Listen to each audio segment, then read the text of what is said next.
जय श्री कृष्ण। जय श्री कृष्ण। नारद जी युधिष्ठिर को बताए कि जब ब्रह्मा जी ने हिरण्यकश्यप को उसकी मांगी हुई वस्तु को देने का वादा कर दिया, तो वह उनका वरदान तो भगवत स्वरूप ही था और ब्रह्मा जी का वरदान कभी व्यर्थ नहीं जाता है। तो ब्रह्मा जी उसकी उतनी उग्र तपस्या से बहुत प्रसन्न हो गए थे और उसको वरदान दे रहे। अब वरदान पाने के बाद से वह अपने महल की ओर वापस आया। उस समय वरदान की शक्ति से उसका शरीर एकदम सुगठित और स्वर्ण जैसा एकदम कांतिमान हो गया था, चमक रहा था। आने के बाद लेकिन उसको अपने भाई की मृत्यु का जब स्मृति हुआ ना, तो फिर वो सदा के लिए भगवान से जो है ईर्ष्या करने लगा, द्रोह करने लगा। अब आकर के सर्वप्रथम सभी 10 दिशाओं, नरपति, यक्ष, गंधर्व, राक्षस, विद्याधर, नाग, सर्प, जितने सारे थे सबके राजाओं को जीत लिया। और इसके बाद उसका अगला लक्ष्य हो गया इंद्र की स्वर्गपुरी। और इंद्र के उस महान दिव्य महल को बनाए थे विश्वकर्मा जी। उसमें जो है मूंगे की सीढ़ियां लगी हुई थी, वैद्युरी मणि की दीवारें। अब उसका ऐसे कि उसके महल में हर तरफ की सौंदर्य जो है मूर्तिमान होकर रहते थे जो है। अब किसकी कितनी प्रशंसा की जाए जो है उस महल की जो है, और उसमें एकदम फ्री होकर के, यहाँ तक कि जो देवताओं का नंदनवन है उससे युक्त होकर के वो उसमें एकदम मजे से रहने लगा। और वो इतना प्रतापी था, सारी तप योग बल का भंडार, और सारे ऋषि मुनि ये क्या करते थे, लोग उसके चरणों को प्रणाम किया करते थे। और वो इस प्रकार त्रिलोकी का सम्राट बन गया। इस समय उसके महल में चारों तरफ एक एकदम सुंदर सुंदर अप्सराएं हैं। ये फर्श पर इतनी परछाएं दिखाती थी, उस परछाएं में अपना सौंदर्य देकर के निहारा करते थे। और इस प्रकार कश्यप एकदम मतवाला होकर रहने लगा। वो उत्कृष्ट गंध वाली सुरा का पान करता और उसमें एकदम, और देखिए उसको अंतरिक्ष जो है उसकी मनचाही वस्तु लाकर समर्पित करता, और आकाश तरह तरह के तमाशे बनाकर दिखाता, उसका मनोरंजन करता। और ये समुद्र, क्षीर का समुद्र, घी का समुद्र, एक रस का समुद्र, सारे तरह के समुद्र जो है अपनी पति नदियों के साथ ला करके उसके चरणों में तरह तरह की रत्न राशियां प्रदान किया करते थे। एक छत चारों तरफ एकमात्र, और उसका शासन बहुत ही कठोर था।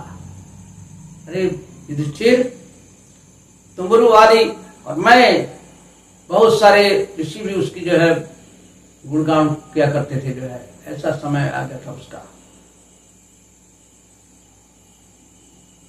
तो अब उसकी इतनी कठोरता से सभी देवता लोग परेशान हो गए। उसने क्या किया था, उनका स्वर्गासन छीन लिया और जितने लोकपाल थे उनकी शक्ति को ग्रहण कर लिया। और वर्णाश्रम धर्म वाले जो तरह तरह के यज्ञ किया करते थे, तो यज्ञ की आहुति वो खुद सबसे वो छीन लेता। अब सारे देवता असहाय हो गए। अब उन्होंने ध्यान किया क्या होगा, हम लोगों का कल्याण कैसे होगा।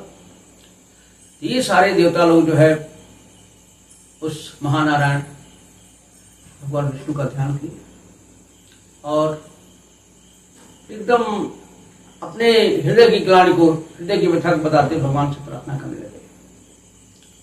और बहुत दिनों बाद आकाश वाणी हुई। भगवान बोले, देवताओं थोड़ा धैर्य रखो, मुझे इस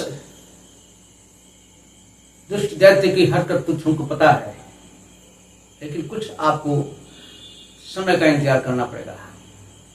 और भले ही ये कितना ही वरदान पा गया हो, ब्रह्मा जी से कितना ही वरदान पा गया हो, लेकिन मैं उसे मिटा करके मिट्टी मिला दूंगा, नष्ट कर दूंगा। इस प्रकार भगवान की भरोसा पाकर के देवता लोग निश्चित हो गए, समझ गए कि अब तो चलिए भगवान ने जब ऐसा कह दिया तो अवश्य हिरण्यकश्यप तो मर गया है।